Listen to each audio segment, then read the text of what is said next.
la retraite parce que pour faire entendre un raisonnement, il faut un tout petit peu de temps, et si je balayais trop de sujets, je crains que je ne puisse pas aller très loin.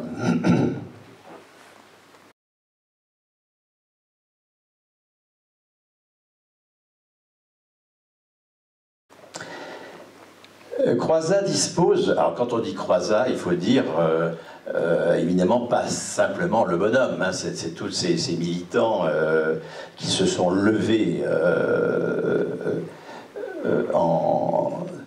au premier semestre 1946. Croizat dispose de deux traditions en matière de pension de retraite, qui sont nées ensemble au milieu du XIXe siècle. Vous avez d'une part, en 1850, la Seconde République qui crée une caisse nationale des retraites. Cette caisse nationale des retraites, elle est auprès de la caisse des dépôts et consignations, qui est la caisse des caisses d'épargne. Et elle garantit un rendement à de l'épargne faite sur des comptes d'épargne retraite dans les caisses d'épargne. Donc chacun, c'est facultatif, mais c'est donc possible pour tous, chacun peut aller déposer, et les travailleurs peuvent déposer avec un abondement de leur employeur, déposer de l'épargne en vue de la retraite sur des comptes épargne. Et dans la foulée de cette loi facultative, enfin de possibilité facultative, va être en 1910 tentée une obligation de cotisation pour, toujours pareil, pour des comptes d'épargne en vue de la retraite. C'est la loi des retraites ouvrières et paysannes qui échoue, et donc, comme l'a rappelé Michel, en 1930, les assurances sociales rendent obligatoire une cotisation à un compte épargne retraite. Cette cotisation à un compte épargne retraite va être remplacée par Vichy en 1941 en un dispositif en répartition. Il n'y a plus d'épargne. La cotisation qui allait sur des comptes et qui faisait qu'il n'y avait toujours pas de pension, parce qu'il fallait une épargne suffisante, donc personne ne touchait encore de pension de toute façon. Hein. Le rendement de cette épargne n'était pas suffisant pour générer des pensions. Et devant l'urgence de la misère de guerre, Vichy va affecter toute la cotisation, non plus à des comptes d'épargne, mais à une allocation qui est immédiatement répartie, l'allocation aux vieux travailleurs salariés, qui supprime cette épargne retraite. Donc, la première ligne possible, c'est l'épargne en vue de la retraite. Le patronat se rend compte que ce dispositif est en échec. La loi de 1850 avait échoué, c'est pour ça qu'est tentée en 1910 une obligation. La loi de 1910 s'applique 1 an, parce qu'il y a des procès, la Cour de cassation supprime l'obligation de fait dès 1911. Et la loi de 1930, vous voyez, ça dure 11 ans et existe la capitalisation. Et dans tous les pays du monde, la capitalisation échoue à assumer la retraite. Il n'y a pas de pays au monde qui finance la retraite par capitalisation. Si vous prenez tous les pays de l'Europe occidentale, par exemple, y compris l'Angleterre qui est réputée avoir des fonds de pension, etc., la capitalisation, c'est 10% du financement des pensions. 10%. 90% en répartition. En France, on est à 97% répartition, 3% capitalisation, mais vous voyez, on est un petit peu au-dessus de la moyenne européenne. Hein. Le seul pays dans lequel la retraite par capitalisation fasse un peu moins que la moitié des pensions, c'est la Suisse, dans tout le monde entier. Donc, mais la Suisse, c'est la Suisse. Hein. Et donc, le patronat, au moment où Croizat est au pouvoir, au moment très court où Croizat est au pouvoir, a pris acte qu'il n'y a pas d'avenir pour la capitalisation. C'est donc dans le cadre de la répartition qu'il va organiser la poursuite de cette idée que j'épargne en vue de la retraite. Mais j'épargne pas sur un compte qui va me rapporter de l'argent, je mets ça au pot commun, et en mettant ces cotisations au pot commun, j'acquiers des droits. C'est pas sous forme donc de rendement d'une épargne que j'ai des droits à retraite, mais c'est au nom de droits acquis par des cotisations. Et le patronat va mettre ça en place en 1947, contre la CGT. Vous verrez comment la CGT est hostile à cette mise en place dans le congrès de 1946, vous le verrez dans la brochure. Va mettre ça en place pour les cadres. Pourquoi? Parce que les cadres c'est un nom récent, hein. On les appelait collaborateurs avant, mais en 1945 ça n'était plus trop possible, hein. Donc il a fallu vite chercher un nom, il y a eu une grande émulation sémantique, finalement ça aboutit à cadres, salariés des cadres d'abord, puis cadres. Les cadres sont des affiliés nouveaux au régime général, parce que, comme le rappelait Michel, les assurances sociales de 1930 ne concernaient pas les salariés les mieux payés. Les collaborateurs, comme on les appelait, étaient couverts par des régimes d'assurance groupe. Ils étaient couverts, bien sûr, mais par des régimes d'assurance groupe. Ils n'étaient pas dans la logique des assurances sociales. Et lorsque l'ordonnance de 1945 transforme les assurances sociales en sécurité sociale avec la généralisation de l'affiliation, le plafond d'affiliation, qui était celui des assurances sociales, devient un plafond de cotisation. C'est-à-dire que tout le monde est affilié au nouveau régime, y compris donc les cadres qui jusqu'ici n'y étaient pas, mais on ne cotise que dans la limite du plafond. L'ancien plafond d'affiliation devient un plafond de cotisation. Et au-delà du plafond, il y a de la place pour un régime complémentaire. Et c'est là que la CGT se bat contre le plafond. Elle se bat pour que le régime général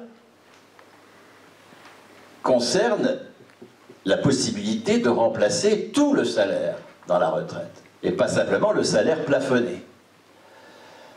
Mais la CGT a été battue en 1945. Les ordonnances de 1945, c'est pour l'essentiel une défaite de la CGT, entre autres parce qu'elle prévoit la division entre les allocations familiales et le reste. C'est pour ça qu'on aura 2 caisses par département et non pas une seule, avec un enjeu de pouvoir, parce que dans les allocations familiales, il n'y a que la moitié d'administrateurs ouvriers, alors que dans le reste, c'est les 3/4. Donc, De Gaulle, qui est au pouvoir à l'époque, et qui est un adversaire absolu de la démocratie sociale, c'est-à-dire de la gestion par les travailleurs eux-mêmes, veille à ce qu'il y ait une distinction entre allocation familiale et reste du régime général.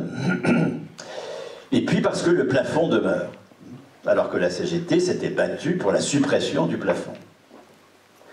Et le patronat va utiliser l'existence d'un plafond pour créer un régime complémentaire de retraite.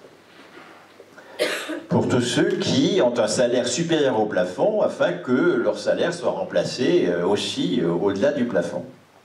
Et il va créer le régime complémentaire de retraite contre la CGT en mars 1947, selon le modèle de la loi de 1850. J'ai cotisé, j'ai droit. Ce sont mes cotisations qui sont la mesure de mes droits. En capitalisation, c'est mes cotisations qui sont la mesure de mes droits avec le rendement des placements de mes cotisations. Et en répartition, ce sont mes cotisations qui sont la mesure de mes droits, avec des règles, la règle du point, la valeur d'achat et la valeur de remplacement du point, à la GIRC. Le patronat va continuer son offensive avec l'aide de Force ouvrière après la scission, parce que Michel a évoqué les 5 millions de syndiqués à la CGT, mais c'est une foire d'empoigne. La CGT de 44, 45, 46, c'est une foire d'empoigne. Hein. Et justement, l'intérêt de cette brochure-là, c'est qu'elle montre aussi les conflits internes dans ce congrès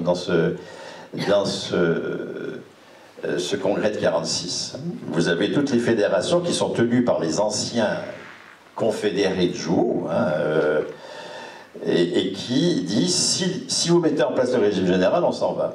Les fonctionnaires, enfin tout un tas de gens. Et puis, ça va donner la scission de 47 avec Force ouvrière et la scission de 48 avec la FEN. Donc la CGT, en fait, elle est très, très affaiblie à son sommet. Il y a une mobilisation militante qu'on voit bien dans la mobilisation du premier semestre 46, mais la direction de la Confédération est en très très grande difficulté. Et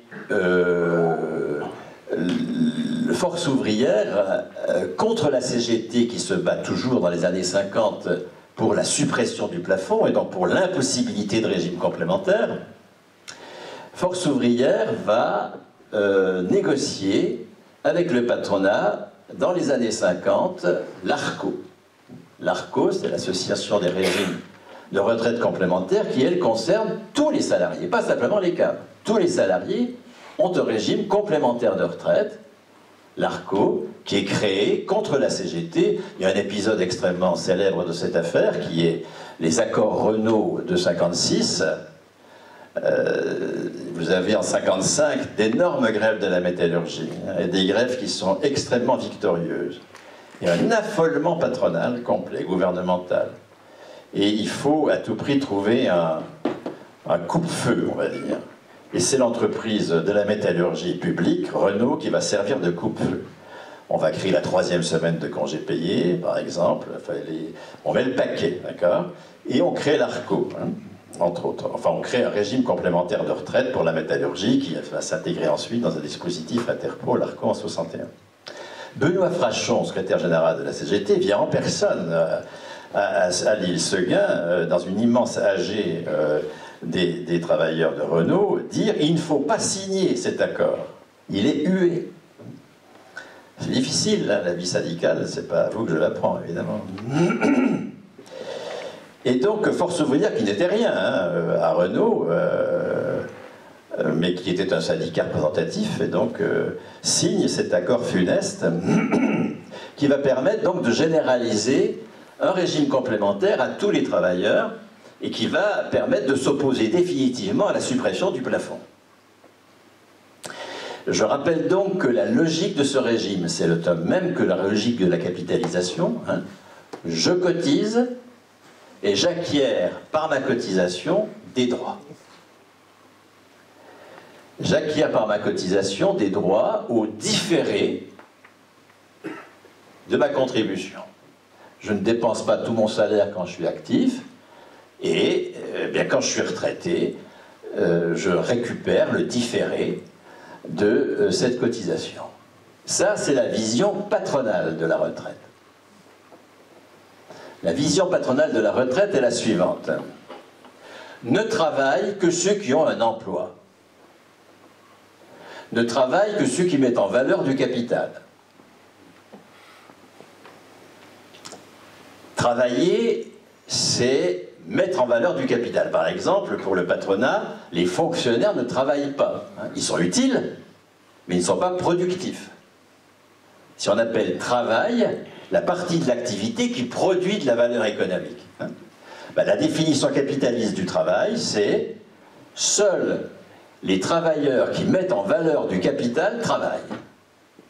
Donc, les travailleurs indépendants, ils mettent en valeur du capital, puisque prenez un agriculteur indépendant, il croule sous les dettes Surtout s'il a les FNSEA, donc il est pris dans l'agro-business complètement, d'accord?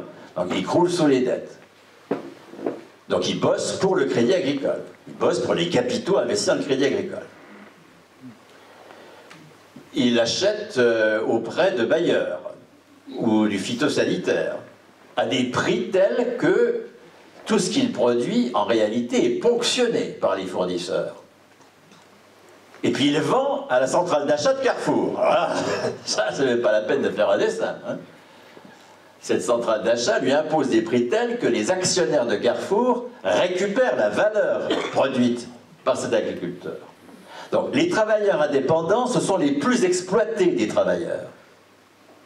C'est pour cela que jamais le capital ne mettra en doute qu'un travailleur indépendant travaille. Jamais. Un fonctionnaire, il ne met pas en valeur de capital, mais il ne travaille pas. Ah bon? Il dépense.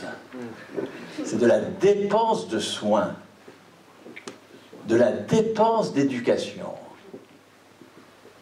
Vous avez dans une vidéo que je vous conseille d'aller voir, une vidéo d'Usul, U-S-U-L, sur le salaire à vie, un moment où on a un mec qui tourne du gazon. Il y a 3 épisodes. Le mec tourne du gazon, mais c'est un tondeur du dimanche. Il tourne le gazon chez lui. Est-ce qu'il travaille? Est-ce qu'il produit de la valeur? Ben non. Deuxième épisode, c'est un fonctionnaire territorial, agent municipal, qui tond le gazon. Alors lui, non seulement il ne travaille pas, mais il dépense. Hein. Il coûte, le mec. Troisième épisode, la mairie de droite, mais ça se trouve aussi à gauche, confie à Veolia la tonte des gazons municipaux. Ah ben l'employé de Veolia, il travaille, évidemment. Il met en valeur du capital. Personne ne doute qu'un employé de Veolia travaille.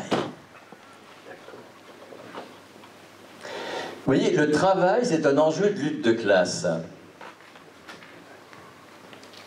Et ce que va faire Croizat, comme tout révolutionnaire, il va changer la pratique du travail. La définition capitaliste de la retraite, c'est un retraité, ça ne travaille pas. C'est utile, et ça ne travaille pas. Comme les fonctionnaires. Utile, mais ne travaille pas. Comme les femmes dans la seconde journée dont les hommes s'exonèrent. Utile, mais elles ne travaillent pas. Chômeur, utile, il en veut encore, peut-être pas, ne travaille pas. Ça, c'est la définition. Et vous voyez qu'il y a de la violence sociale incroyable dans la définition capitaliste du travail. Et j'ai cotisé, j'ai droit, c'est la définition capitaliste de la retraite. Quand je suis retraité, je ne produis rien. Alors à quoi j'ai droit, si ce n'est pas à la charité? À quoi j'ai droit, si ce n'est pas de l'assistance?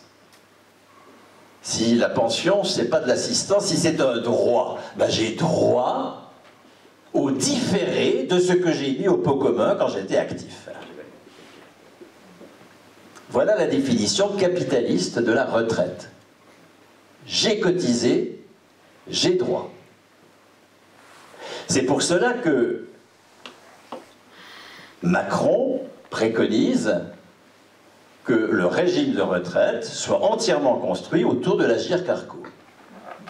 Chacun va avoir un compte,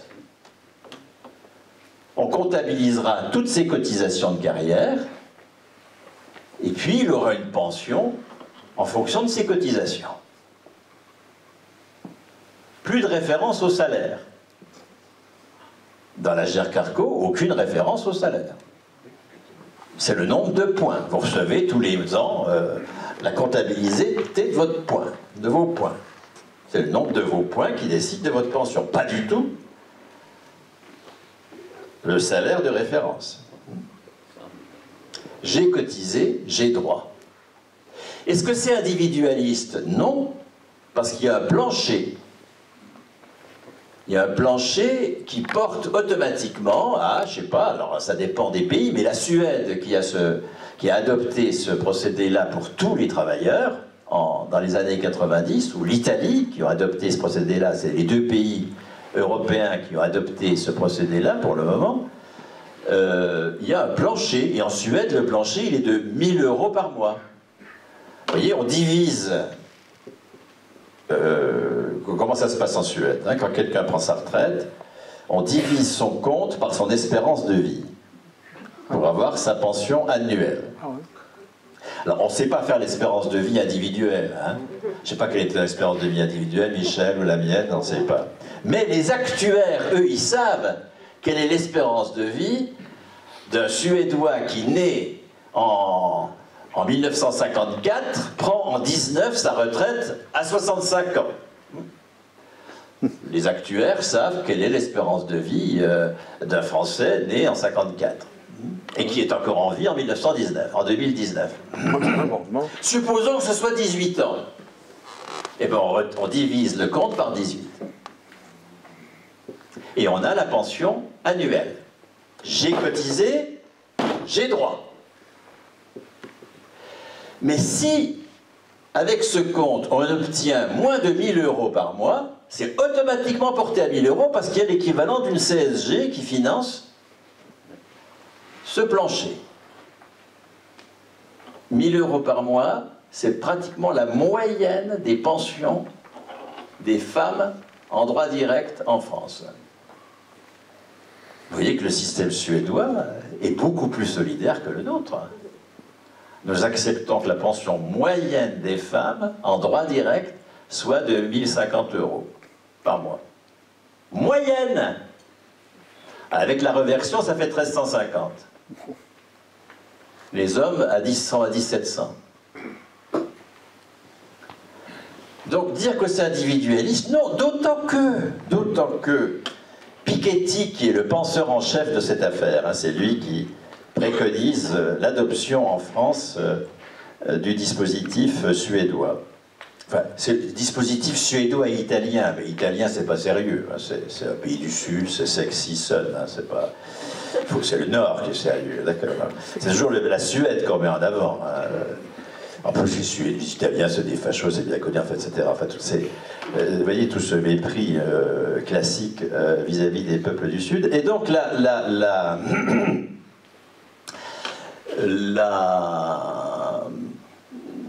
proposition de Piketty est la suivante. Mais attendez, à 65 ans, l'espérance de vie d'un ouvrier est de 7 ans inférieure à celle d'un cadre. Donc, supposons que l'espérance de vie moyenne soit de 18 ans pour des gens qui prennent leur retraite cette année et qui sont nés en 54. On va diviser par 22 le compte du cadre et par 15 celui de l'ouvrier. 18 en moyenne, mais 7 ans de plus pour le cadre. C'est pas juste, c'est pas solidaire, ça? Je ne sais pas si Macron sera assez malin pour faire la préconisation de Piketty. On le pensait, c'est peut-être pas sûr qu'il soit aussi malin que ça, on ne sait plus où il en est, Macron, pour le moment. Mais s'il est assez malin pour proposer ça, tous nos tracts que nous sommes en train de faire sur les comptes par points, c'est individualiste, il faudra vite les ranger, parce qu'on aura l'air tout couillon.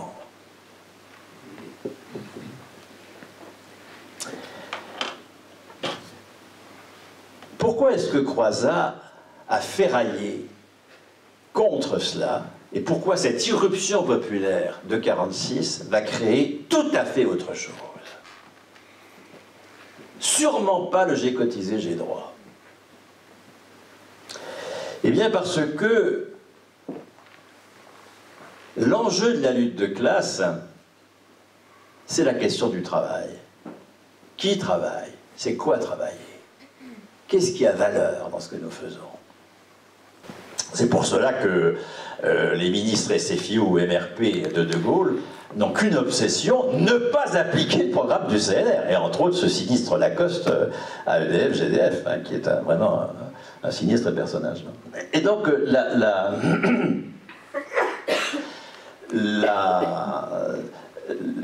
l'enjeu pour Croizat, comme pour tout révolutionnaire, c'est de changer la définition du travail, de sortir le travail de son carcan capitaliste. Thorez va dire les fonctionnaires travaillent. Ce n'est pas simplement des gens utiles, ils produisent de la valeur.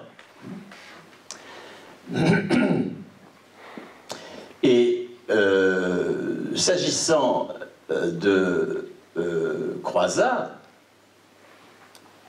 il va poser les retraités non pas comme des inactifs qui ont droit au différé de leur cotisation, mais comme des travailleurs qui ont droit, jusqu'à leur mort, au salaire. Et pour ça, il va s'inspirer de la deuxième ligne historique de la retraite, qui est la pension de fonction publique. Fabien faisait allusion en début de réunion au statut des électriciens gaziers, au statut des fonctionnaires, au statut des cheminots et à la nécessité de faire converger les luttes de tous pour que tous nous ayons un statut, y compris dans le privé, conquérir la généralisation du statut. Et que dit le statut de la fonction publique, qui est donc élaboré par Thorez en octobre 1946, mais qui avait déjà des anticipations évidemment, et une loi de 1853 avait posé la pension de retraite des fonctionnaires comme la poursuite de leur traitement. Donc en 1853, les fonctionnaires sont dotés d'une pension de retraite. Et cette pension de retraite n'est absolument pas calculée à partir de cotisations. Il n'y a même pas de cotisation, il n'y a pas de caisse. Aujourd'hui encore, la fonction publique d'État, il n'y a aucune caisse. Il n'y a pas de cotisation qui irait vers une caisse, qui ensuite verserait. C'est le Trésor public qui verse les pensions comme il verse les salaires directs pendant le service. Et donc, la loi de 1853 dit ceci... Les fonctionnaires ont droit à 2% par année de service de leur dernier salaire, enfin de leur dernier salaire brut, dans la limite de 75% du salaire brut. D'où la règle des 37 ans et demi. Et qu'est-ce que signifie cette loi? Elle signifie que la retraite, c'est pas du tout la fin de la reconnaissance qu'on est travailleur, pas du tout. La retraite, comme dit le texte d'ailleurs, c'est la poursuite du traitement. Pourquoi? Parce que la qualification d'un fonctionnaire n'est pas liée à son poste. Dans la convention collective du privé, la qualification, c'est la qualification du poste. Pour ceux d'entre vous qui sont dans le secteur privé, leur convention collective range tous les postes de travail de la branche par niveau de qualification, et en face de chaque niveau de qualification, elle met un niveau de salaire. La qualification, ça exprime la contribution à la production de valeur économique du poste, enfin du travailleur sur ce poste, mais c'est le poste qui est le support de la qualification. Un emploi, ce qu'on appelle un emploi, c'est lorsque c'est une conquête, comme le rappelait Éric tout à l'heure, au début en introduction de la réunion, c'est une conquête qui oblige l'employeur à respecter le salaire à la qualification du poste, à respecter les cotisations et à respecter le code du travail. C'est pour ça que les employeurs n'aiment pas l'emploi en réalité. Ils aiment les auto-entrepreneurs, ça ils adorent. Ils aiment les travailleurs indépendants. Les salariés, c'est une conquête contre le capital. Mais en même temps, et c'est ce qu'a rappelé Éric dans son petit topo initial, l'emploi, c'est une victoire à mi-chemin, puisque le support des droits des travailleurs, c'est quelque chose sur lequel ils n'ont aucune prise, c'est leur poste de travail. Le poste de travail, c'est les patrons qui en sont propriétaires. Si le poste disparaît, ils sont au chômage, enfin, etc., etc. Ils ne sont pas sûrs de retrouver un poste à qualification équivalente, etc., etc. Donc tout l'enjeu de la CGT, au cours du XXe siècle, enfin jusque dans les années 70, lorsque les choses sont relativement acquises, tout l'enjeu, ça va être d'attribuer à la personne, et non pas au poste, la qualification. Et c'est le système de la fonction publique. La fonction publique, un fonctionnaire qui change de poste ne change pas de salaire. Ses droits ne sont pas liés à son poste. Ses droits sont liés à son grade. C'est-à-dire à une qualification qui est une qualification de sa personne. C'est sa personne qui est qualifiée. Et on ne peut pas le dégrader. Même Papon, il n'y a pas eu moyen de le dégrader. Si, il l'a été, il a perdu son grade lorsqu'il a été condamné, mais ensuite il a eu une mesure de clémence parce qu'il était malade, M. Papon, dans sa prison. Vous voyez, même des gens qui ont tué vraiment, enfin des tortionnaires, etc., ils conservent leur grade. Le grade, c'est un attribut de la personne. La qualification est personnelle dans la fonction publique. C'est la personne qui est payée, pas son poste. C'est pour ça que vous avez une telle obsession de la classe dirigeante de ne plus négocier le point d'indice. L'indice, c'est la qualification du grade. Mais de négocier des primes. D'où ce que disait Fabien. Toute prime, c'est une catastrophe. Se réjouir d'une prime, c'est être totalement inconscient. Et être irresponsable si on est syndicaliste. Comment Macron répond à la revendication de hausse du pouvoir d'achat des Gilets jaunes? Une prime. Mais pas de hausse du salaire. Ah non. La prime qui a été inventée, la prime d'activité, a été inventée par Jospin dans ce funeste gouvernement de la gauche plurielle de 98 à 2002, 97 à 2002, qui est le gouvernement qui a le plus privatisé de la Libération, depuis la Libération, et où, explicitement, en 2000, son conseiller économique, qui est celui qui a fait le programme économique de Macron, met en place, à la place de la hausse du SMIC, la prime d'activité. Elle a été mise en place contre la hausse du SMIC, clairement, par Jospin. Donc, bien sûr que la qualification à la personne, dans la fonction publique, elle est combattue par la prime. C'est évident. Et par la non-négociation du point. Je ne sais pas ce qu'il en est à EDF-GDF, où on a le même dispositif, parce que c'est sur ce modèle-là que Paul va rédiger le statut des électriciens et gaziers. Est-ce qu'il y a une politique de prime qui se substitue à la politique? Je le suppose, parce que de toute façon, la classe dirigeante, elle est unifiée.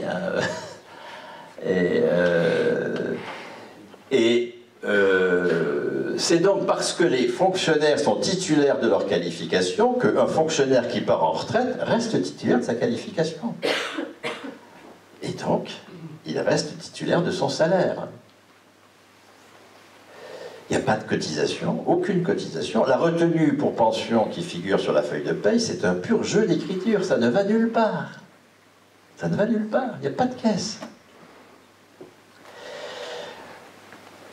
Il n'y a pas de cotisation. Ce n'est pas la cotisation qui est la mesure du droit à pension. Ce n'est pas du j'ai cotisé, j'ai droit. C'est je suis un travailleur jusqu'à ma mort. J'entre pas à un certain âge dans l'espèce de no man's land de la femme ou du type qui est exalté pour son utilité sociale mais qui est plus productif.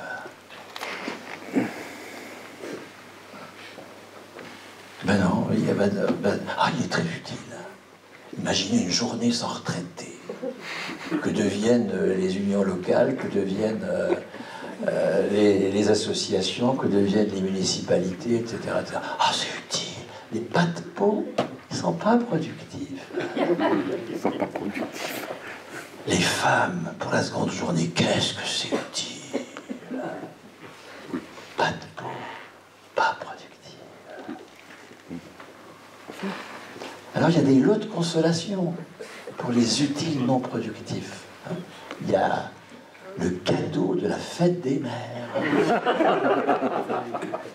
Il y a les poèmes à la gloire de la femme éternelle. Et il y a toute cette petite musique sur l'utilité sociale des retraités.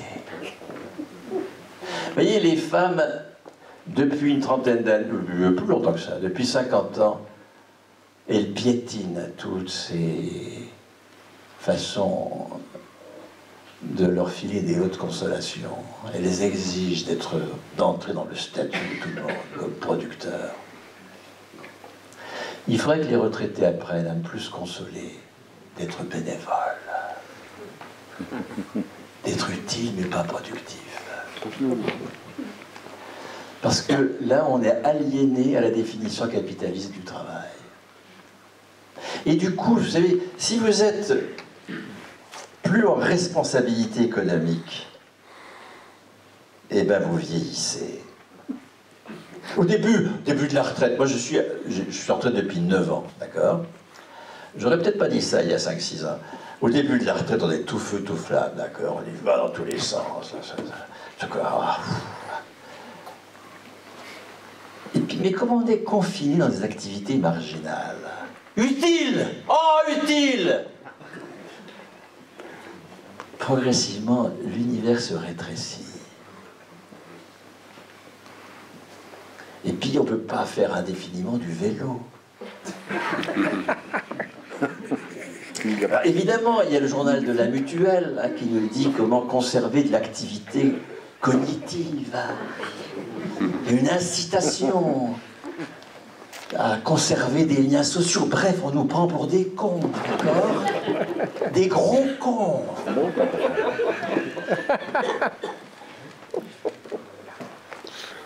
Pourquoi est-ce que quelqu'un qui est en responsabilité économique n'a pas d'âge?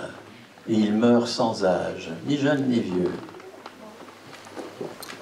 Parce qu'il reste en responsabilité économique, justement.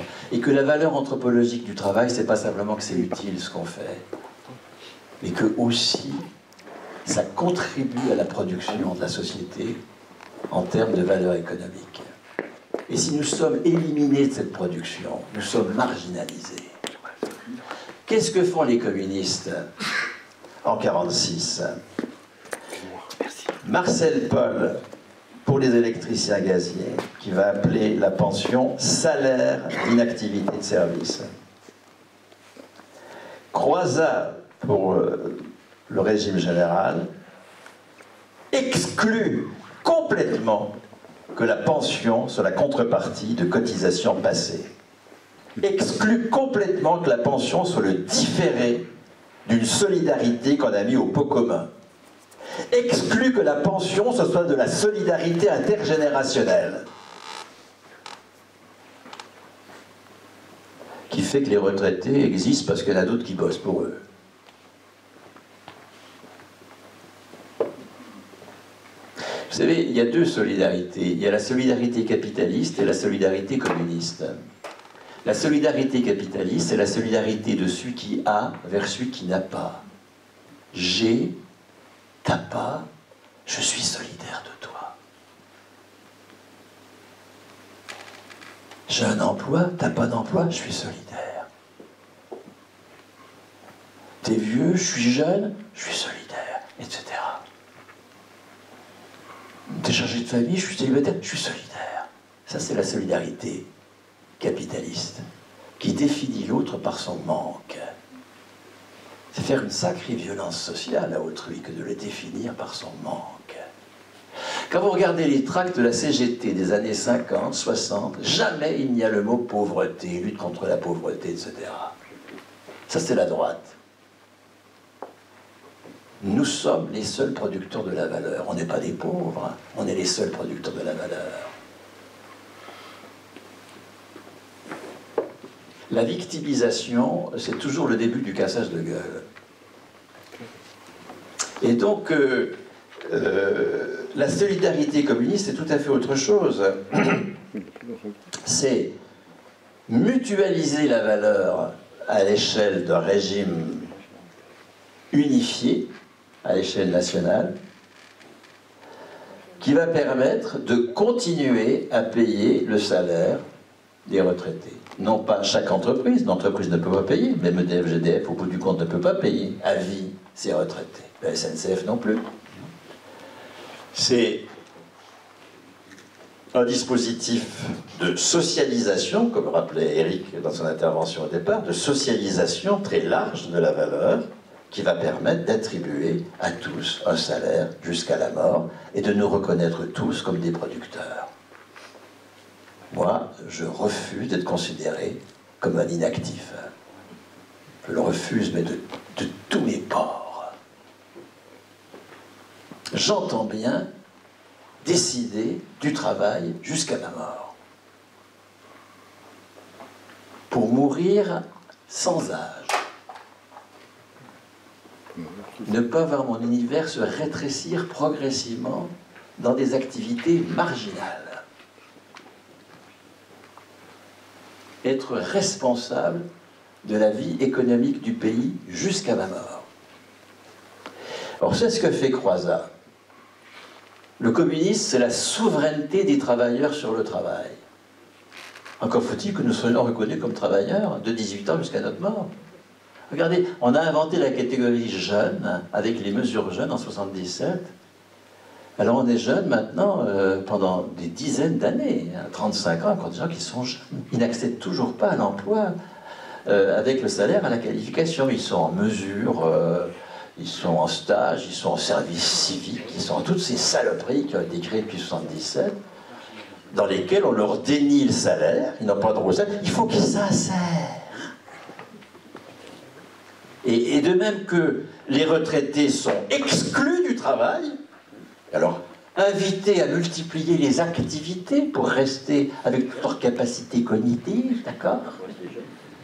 Et bien de même les jeunes sont exclus du salaire, exclus du travail, ils ne travaillent pas, non, ils sont dans les boîtes, ils font un terme modulaire, ah mais non, ils n'ont pas droit au salaire, ils ont droit au service civique. C'est-à-dire qu'ils sont niés comme travailleurs. Le travail, c'est le château fort que tient le capital. Il faut y entrer difficilement pendant 20 ans, et puis à 60 ans, on en est exclu. Les communistes, ce sont ceux qui se battent pour que le travail ne soit pas un château fort dans lequel on entre péniblement et dont on est exclu, mais que le château fort, ce soit nous. Les communistes, ils se battent pour que nous soyons souverains sur le travail. Et donc que ça s'exprime dans un droit politique au salaire. De 18 ans à la mort. Chacun a droit à être reconnu comme producteur. Par un niveau de qualification. Chacun à 18 ans a le premier niveau de qualification et le salaire qui va avec. Automatique. Nous enrichissons la citoyenneté d'une dimension nouvelle qui est la qualification. Parce que être citoyen, c'est pas payer ses impôts. Ça, c'est la citoyenneté capitaliste. J'ai, je donne. La citoyenneté communiste, c'est je suis responsable de la production de valeur. Donc je revendique la propriété des entreprises. Donc je revendique la direction des entreprises. Donc je revendique d'être travailleur jusqu'au bout. Donc je revendique d'être reconnu comme travailleur, comme élément de ma citoyenneté de 18 ans à ma mort. Imaginez que les retraités, ils sont 15 millions. La moitié des 15 millions ont un salaire proche, supérieur au SMIC, d'une part, et proche de leur salaire de carrière. La moitié, surtout des hommes. 7 millions.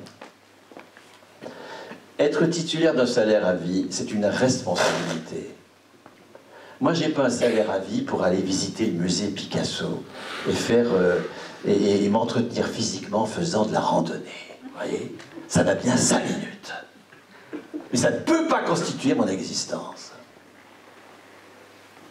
Mon salaire à vie, auquel j'ai droit à cause de Croizat, parce qu'il a construit la retraite, non pas comme contrepartie de cotisation passée, mais comme droit au salaire jusqu'à la mort, eh bien, je suis en responsabilité économique.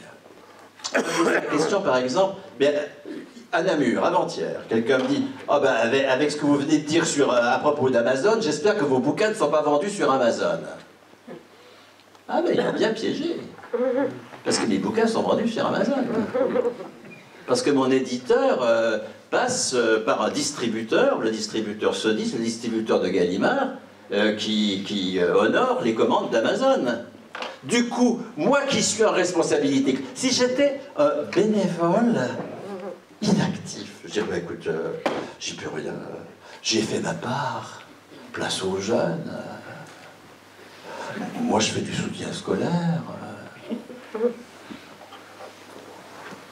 Dès lors où je suis en responsabilité économique, comme auteur de bouquins, je suis obligé, depuis avant-hier, de dire il faut que j'interpelle mon éditeur pour qu'il quitte la SODIS et qu'il adhère à un distributeur qui ne vend rien sur Amazon, évidemment.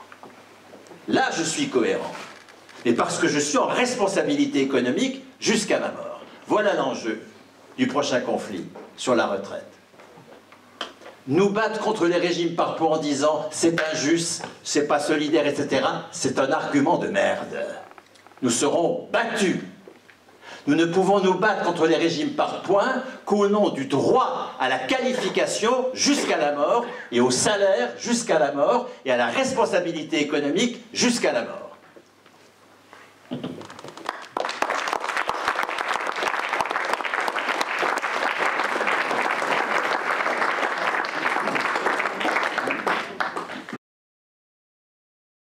Bonjour. C'est plus un commentaire justement sur la disparition progressive et annoncée des services publics. Moi, parce qu'on parle de l'électricité, on parle de la poste, on parle des cheminots.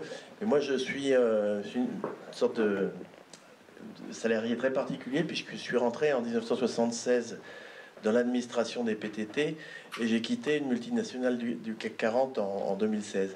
Et je voulais juste interpeller l'Assemblée pour rappeler que les télécommunications, il est rentré un petit peu dans les mentalités que c'est un produit de consommation qui est soumis à la concurrence, mais qu'en fait, c'est aussi un des éléments sur lesquels il faut réfléchir quand on parle de l'aménagement du territoire. Voilà, c'était une simple réflexion à apporter au commun. Merci.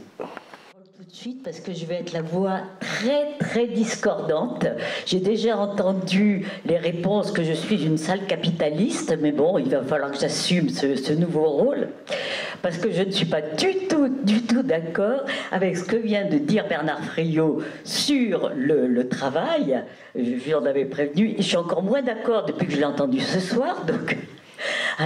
oui, si je suis retraitée, que je veux aller voir l'exposition de Picasso et aller faire de la randonnée, c'est mon droit le plus absolu. Si je veux aller me bronzer au Bahamas, c'est mon droit le plus absolu. La retraite, elle est faite pour choisir des activités et je ne vais pas stigmatiser les personnes qui ne sont pas en responsabilité économique. J'allais dire, c'est presque...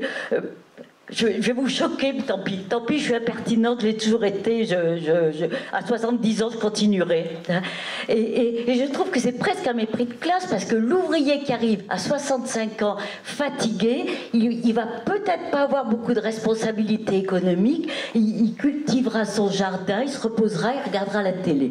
Donc, moi, je ne suis pas du tout d'accord que la retraite... Alors, sur la notion de travail, vous caricaturez un peu en disant que entre ce que dit le patronat que les fonctionnaires ne travaillent pas, mais ce que disent les économistes sur la création de richesse, il y a quand même un pas. Oui, le travail, c'est de la création de richesse.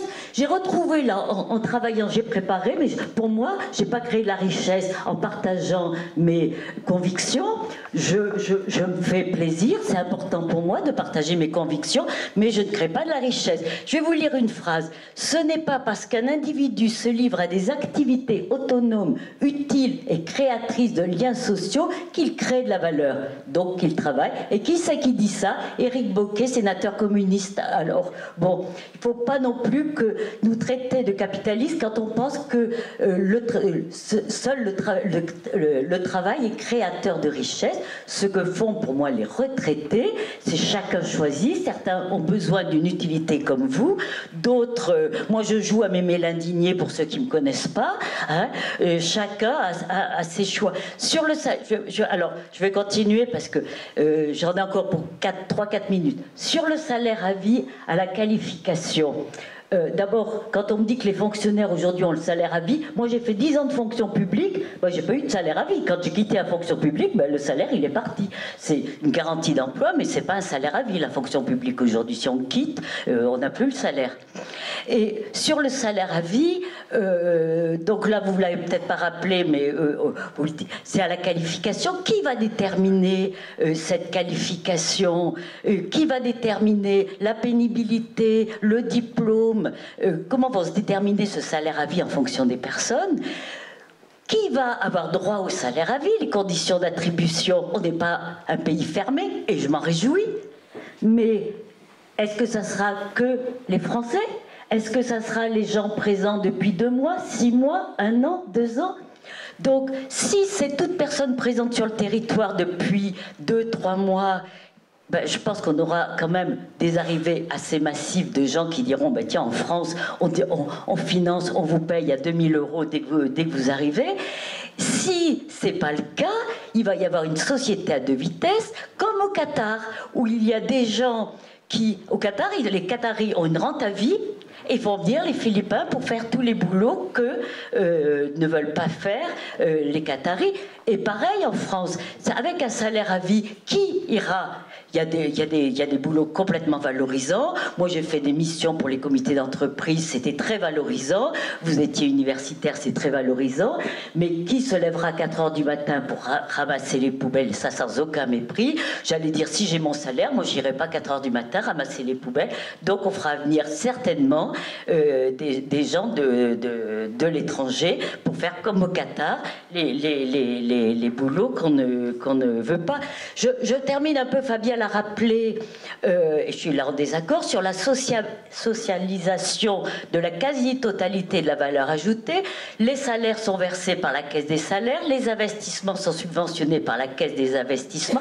Écoutez, moi pendant 30 ans, j'ai géré des petites boîtes. Si j'avais dû verser 80% de la valeur ajoutée à des caisses de salaire, caisses d'investissement, je sais que la motivation dans l'entreprise, elle chutait, que l'efficacité de l'investissement aussi, parce que si c'est des personnes extérieures à l'entreprise qui décident qu'est-ce qui est bon pour mon entreprise, ils ne sont pas au plus près des réalités. Hein. Pour avoir vécu à l'université Paris 1, dans l'administration universitaire, où il fallait présenter 15 projets d'investissement pour qu'il y en ait un de retenu par le rectorat, on n'avait jamais le bon, on n'avait jamais celui qui nous... Je termine sur la dette. Je sais que vous êtes contre la dette. Non, le paysan, il ne rembourse pas la dette, il finance des investissements très lourds. Donc, qui l'oblige à s'endetter. Mais ce n'est pas la dette, c'est d'abord le financement des investissements. Et il y a 2 sortes de dettes. Je voulais citer Bruno Tinel, que vous devez connaître sur la dette publique. Il y a la bonne dette qui finance des services publics et la mauvaise dette qui est effectivement celle qu'on connaît aujourd'hui par la baisse des dépenses publiques. Et la dette, une fois je vous ai entendu dire qu'il n'y avait pas de dette dans les années 50, que tout était financé par la cotisation. Ah non, 25% du PIB, beaucoup moins qu'aujourd'hui, était de la dette. Et tant mieux, la dette publique. Voilà. J'ai pas dit tout ce que je voulais, mais j'en ai dit assez. Je m'appelle Jean-Paul Rignon, je travaille en ESAT. Alors, quand vous dites qu'on n'est pas sevrable, au niveau des travailleurs en ESAT, on n'est pas considéré comme salarié. On n'a pas de retraite. Et on n'a que le minimum vieillesse. Et donc, on n'est pas comme les fonctionnaires. On est un peu comme les fonctionnaires, quoi. Pourquoi est-ce qu'il faut attendre 60 ans ou 62 ans pour avoir le plaisir de faire ce qu'on veut? C'est ça la question. Moi, j'entends bien qu'il ne s'agit pas que le fait qu'on ait un salaire signifie que tout ce que l'on fait, c'est de la production de valeur. Pas du tout. Moi, il y a des tas de choses que je fais et que je tiens à l'écart de la valeur, précisément. Je fais dans la gratuité. C'est quand on n'a pas de salaire, d'ailleurs, qu'en général, on fait du blablacar, de l'Airbnb, et qu'on monétise tout notre quotidien pour essayer d'avoir 2-3 sous, à défaut d'avoir un salaire. C'est l'absence de salaire qui fait qu'on inclut dans la valeur économique des tas d'activités. Et c'est parce que précisément vous avez un salaire que vous pouvez soustraire à la valeur toute une partie de vos activités. Mais pourquoi attendre 62 ans pour cela? Pourquoi pas dès 18 ans? Et l'envers, alors cette fois-ci, d'une vie qui n'est vouée qu'à l'activité,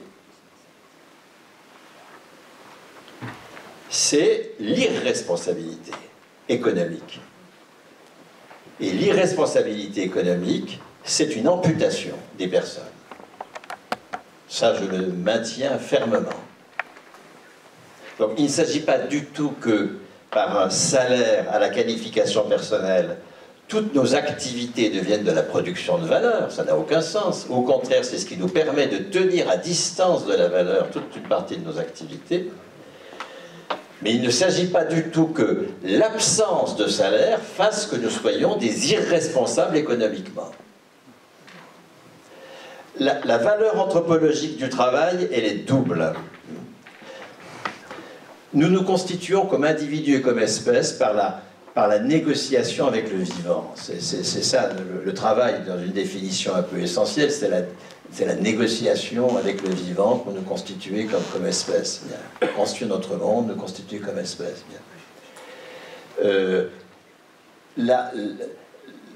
C'est évidemment quelque chose d'important, ce travail concret et l'utilité sociale d'une tâche concrète. Ça, c'est une des dimensions de la valeur anthropologique du travail.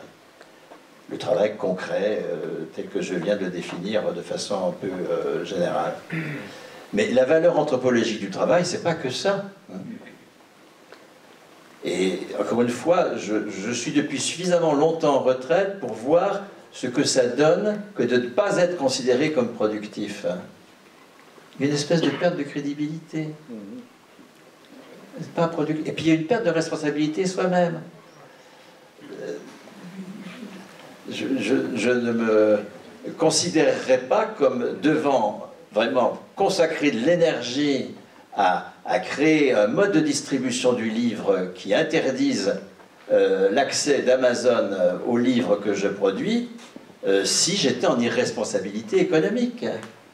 Si je confiais ça à d'autres en disant ben non, j'ai fait mon compte, j'ai donné ma part, je sais pas quoi, j'ai fait ce qu'il fallait aux autres maintenant.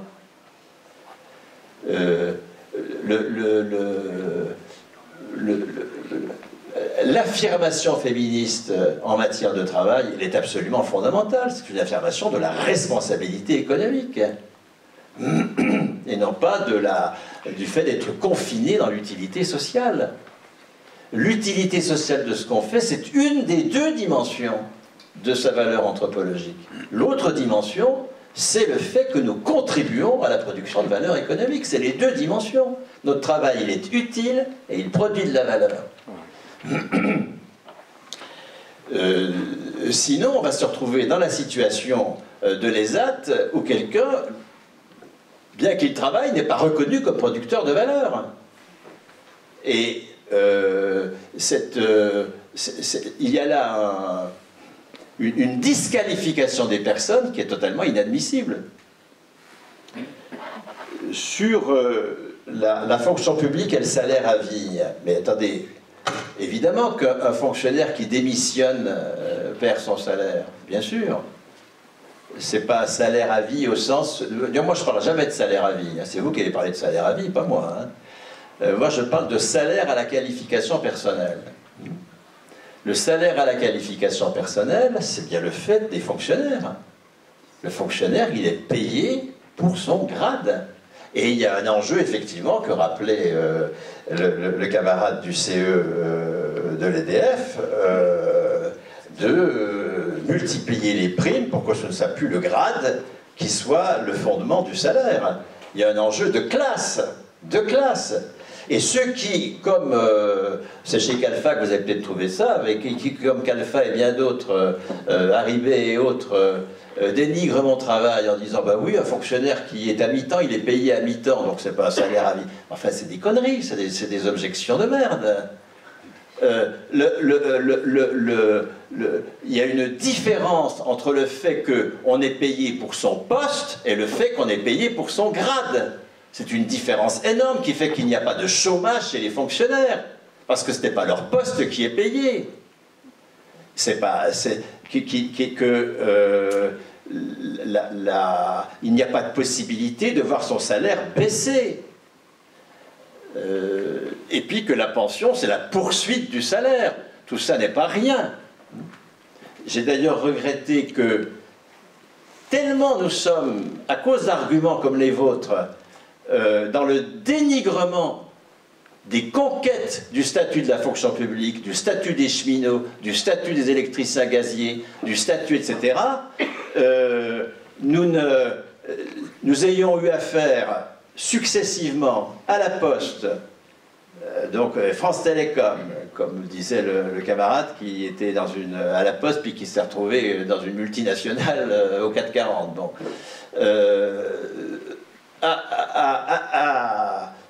Chez les cheminots, depuis la loi Macron, dans une espèce de... On n'ose pas dire son statut. Moi, je me souviens de la votation pour la Poste, par exemple, à laquelle j'ai participé activement. Vous savez, il y avait une votation pour la Poste au nom du service public, des Français services publics. Il n'y avait rien sur le statut des postiers. Comme si on n'osait pas mettre en avant. Comme si c'était je sais pas quoi, un truc qu'on n'ose pas. Ce qu'il faut, au contraire, c'est se battre pour que tout le monde ait un salaire lié à sa personne et non pas à son emploi. Alors ça va faire venir des immigrés, si le salaire est lié à la personne. Ou alors on sera au Qatar. Je vous laisse ces arguments. Évidemment que ce soit un droit du sol. Évidemment un droit du sol. Pas un droit de nationalité. Ça, on va laisser ça au Front National. Bien sûr, un droit du sol, comme tout le droit du travail. Le droit du travail est un droit du sol. C'est une des grandes conquêtes du droit du travail. Qu'un travailleur, il a les mêmes droits. Sauf s'il est clandestin et où il est à la merci du patron. Mais on ne lui demande pas sa nationalité. Est-ce que ça va faire venir du monde? Mais oui, et tant mieux. Vous savez, je crois que notre réponse au Front National aujourd'hui, elle est catastrophique. Elle est catastrophique parce que finalement, on identifie les migrants à des victimes. Ah, donc on fait la morale au Front National. Comment vous n'êtes pas solidaire des victimes? C'est dégueulasse. Bon. Est-ce que vous êtes... Plusieurs d'entre vous, certainement, ont débattu pendant 2-3 heures avec des migrants. C'est pas des victimes, ces gens-là, c'est des héros. Je me souviens avoir discuté à Nice chez des camarades communistes qui hébergeaient ces migrants au risque de dénonciation policière. Et je rends hommage à mon parti qui sait faire cela.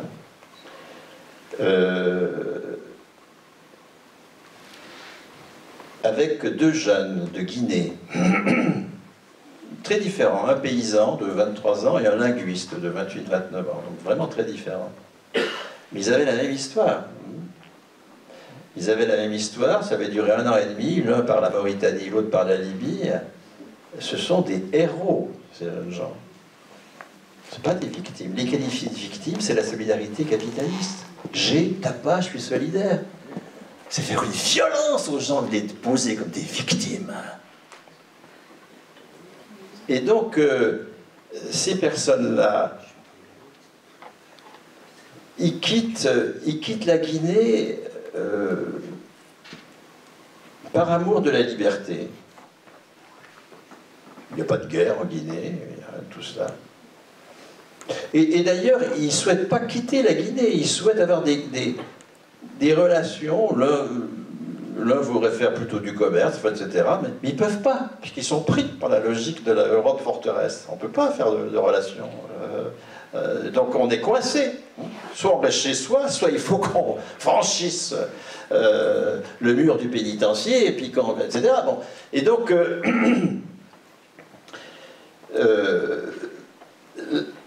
la gauche de gauche, l'autre je m'en fous, mais la gauche de gauche, aussi bien le Parti communiste que le Front National,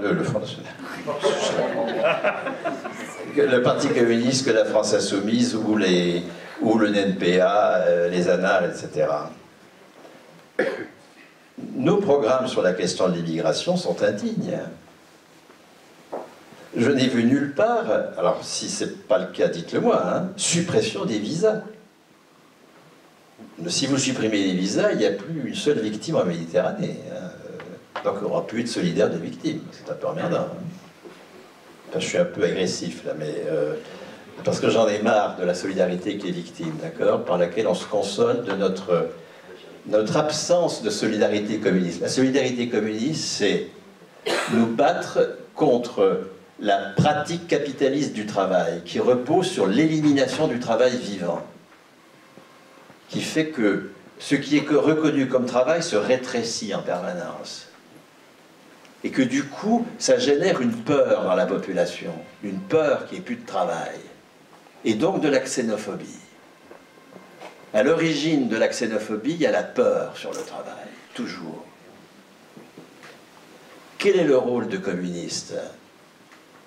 C'est de sortir le travail de ce carcan capitaliste, de poser les retraités comme travaillant, de changer la pratique de la valeur, de changer ce qu'on appelle valeur dans le PIB. C'est ça notre responsabilité. Y compris d'inclure les activités, ou certaines des activités que vous faites, comme travail, ayant valeur. En ce moment, par exemple, dans une logique communiste de souveraineté des travailleurs sur le travail, mais un débat politique comme celui-ci, c'est un moment de la production, bien sûr. C'est du travail. Le champ du travail, il est infini. Il est infini. Nous pouvons accueillir des millions de travailleurs en France. Des millions de travailleurs. Si vous voulez faire de l'agriculture bio, il faut infiniment plus que 500 000 exploitants agricoles. Infiniment plus. Si vous voulez sortir la production industrielle de sa logique d'élimination du travail vivant, il faut infiniment plus de travailleurs. Nous sommes un pays vide. Donc évidemment que ce sera un appel d'air pour appeler du monde. Et évidemment que ce ne sera pas le Qatar, parce que ce sera le droit du sol. Mais effectivement, des retraités qui iraient vivre à Agadir ne toucheront pas leur retraite. Ça, c'est vrai.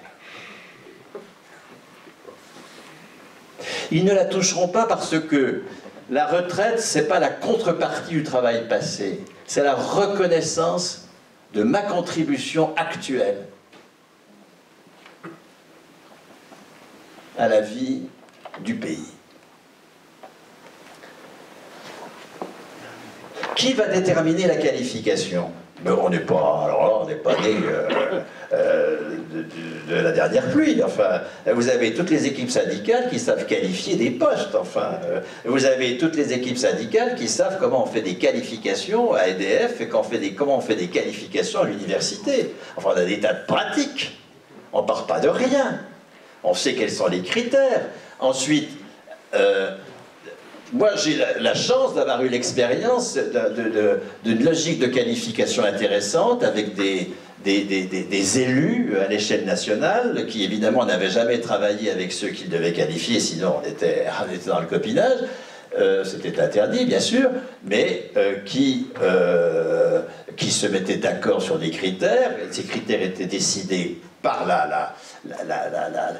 non seulement par ceux qui qualifiaient, mais par tout le monde. Enfin, il y avait des décisions collectives. On sait faire tout ça, on ne part pas de zéro, enfin. il faut bien sûr que les critères de qualification soient des critères qui en permanence soient remis sur le tapis, soient contestables, contestés, évidemment, sinon il y a des risques de prise subreptice de pouvoir, évidemment, par ceux qui qualifient. Il faut que ceux qui qualifient tournent régulièrement, peut-être que ce soit du tirage au sort, enfin il y a des tas de possibilités, moi j'y connais rien, je ne suis pas très compétent là-dedans, mais je fais confiance à notre capacité collective de démocratie. Qui se lèvera à 4 h du matin pour ramasser les poubelles? Ben, j'espère bien personne. J'espère bien personne. Et que nous reprenons les poubelles, d'accord? On commence par les poubelles. Ça va toujours sur le tapis, les poubelles. Alors allons-y sur les poubelles. Mais on verra d'autres choses après, si vous voulez. Hein. Mais les poubelles, on peut globalement les supprimer, d'accord? Un mode de production communiste, c'est-à-dire un mode de production décidé par les travailleurs eux-mêmes, propriétaires des entreprises, et qui auront le souci de l'utilité sociale de ce qui est produit. Comme le font tous ces jeunes dissidents, et que moi je qualifie de communistes, qui aujourd'hui ne jouent pas le jeu du capital. J'en ai encore beaucoup hier. Des jeunes diplômés, qui à 30 ans, 35 ans, certains ont été pendant 10 ans dans la finance d'ailleurs, ou ailleurs, au cadre, etc., et puis qui ne jouent plus le jeu. Fini, terminé, on ne les reprendra plus. Ou qui n'ont jamais joué le jeu. C'est un phénomène tout à fait nouveau et massif. Hein. Ce n'est pas la majorité, il y a des jeunes cons aussi qui sont macronistes et qui attendent que le Brexit fasse que Paris devienne une place financière. D'accord, mais il n'y a pas que ça. Il n'y a pas que ça. Il y a énormément de jeunes diplômés, déterminés à ne pas produire de merde pour le capital. Ben, on va s'appuyer sur ces gens-là, évidemment. On va faire ce que nos syndicats savent faire, c'est-à-dire construire des institutions macro. Le statut de la fonction publique, la nationalisation de FGDF, le régime général de la sécurité sociale. On va construire, par exemple, une sécurité sociale de l'alimentation, sur le modèle de la sécurité sociale de la production de soins. On va créer une cotisation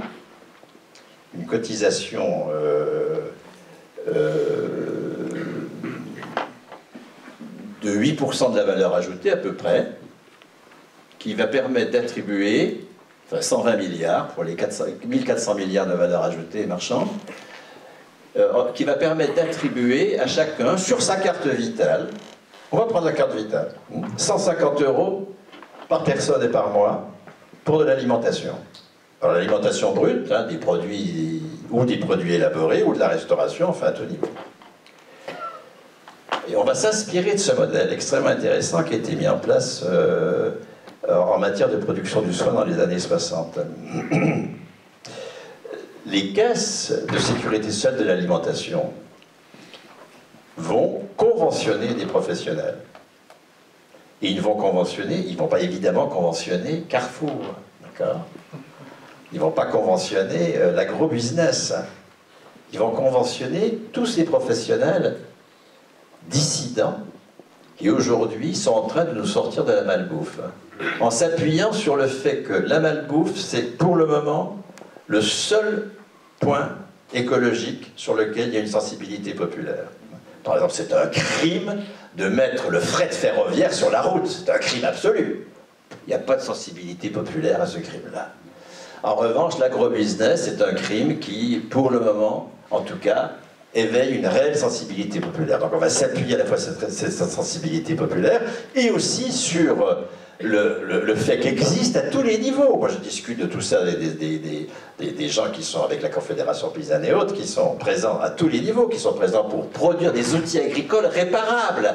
Un outil capitaliste, par définition, il n'est pas réparable, d'accord? Ils produisent des outils réparables, qui doivent être maîtrisés par les travailleurs eux-mêmes, qui sont dans des logiques de semences non homologuées par l'Union européenne, qui sont, enfin, etc. Enfin, je n'insiste pas, qui font de la brasserie, des paysans boulangers, enfin, etc., etc., qui font de la distribution hors grande distribution, de la restauration hors chaîne d'achat, etc., etc. Bien, toute la filière existe, alternative. Mais cette filière-là, elle ne génère pas de déchets. Cette filière-là, elle ne génère pas le tiers de la production agricole qui aujourd'hui va aux déchets. Le tiers. Nous produisons de quoi nourrir 12 milliards de personnes. Le tiers va en déchets. Je lisais une statistique d'Amazon. Amazon, pour éviter les coûts de stock, détruit en France chaque année 3 millions d'objets neufs.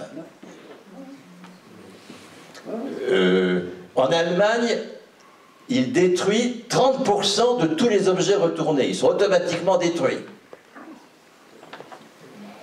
Il n'y aura personne à se lever à 4 h du matin pour ramasser les poubelles. Alors maintenant, en revanche, lorsque j'ai je sais pas quoi moi, un incident nocturne, j'ai pas envie de trouver quelqu'un en service civique à l'hôpital, d'accord? J'ai envie de trouver quelqu'un de compétent. Or, le travail de nuit est destructeur pour la santé. Donc, il faudra effectivement que... Mais c'est ça qui rend possible le fait que nous ayons tous un salarié à notre personne qui va permettre d'avoir des trajectoires beaucoup plus souples. On va pouvoir changer de secteur, changer de statut, puisqu'on sera propriétaire de notre salaire. Changer le cœur de nos activités. Il y a des moments où il faut être présent auprès de très jeunes enfants. Les très jeunes enfants souffrent d'une absence parentale aujourd'hui considérable. Les adolescents souffrent d'une absence parentale considérable. Bon, nous allons pouvoir rendre tout ça possible parce que le salaire à la qualification personnelle va permettre des trajectoires de vie, d'un partage des temps sociaux beaucoup plus souples. Donc là, mais pourquoi je disais ça Pardon. Oui, le travail de nuit, merci. Et évidemment, quelqu'un qui travaillera de nuit, il faudra que ce soit limité, je ne sais pas, à 5 ans son activité, pas plus. Hein, et qu'il progresse en qualification plus vite parce qu'il aura accepté de faire un travail qui est attentatoire à la santé, mais qui est nécessaire. Alors évidemment, on ne vendra plus, de même qu'il n'y aura pas de mecs pour ramasser des poubelles inutiles, relevant du gâchis capitaliste à 4 h du mat', de même, il n'y aura pas de gens qui vendront